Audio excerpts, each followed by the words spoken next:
ওয়ালাইকুম আসসালাম। আমি আপনাকে একটি প্রশ্ন করতে চাচ্ছি। জি, প্রশ্নটা হচ্ছে ইসলামিক। আমি কি প্রশ্নটি করব? জি করেন।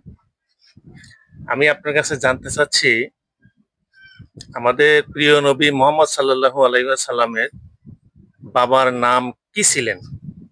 আমি আবারও বলছি, আমাদের প্রিয় নবী মোহাম্মদ সাল্লাল্লাহু আলাইহি ওয়াসাল্লামের বাবার নাম কি ছিলেন? আমাদের প্রিয় নবী হযরত মুহাম্মদ সাল্লাল্লাহু আলাইহি সাল্লামের বাবার নাম ছিল আব্দুল্লাহ। আপনি কি ভেবেচিন্তে বলছেন? জি, মাশাআল্লাহ, মাশাআল্লাহ। আপনি সঠিক অ্যান্সার দিয়েছেন। জি।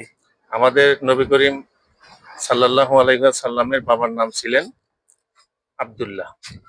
আপনি সঠিক অ্যান্সার দেওয়ার জন্য আপনাকে অসংখ্য ধন্যবাদ। আসসালামু আলাইকুম। ওয়ালাইকুম আসসালাম।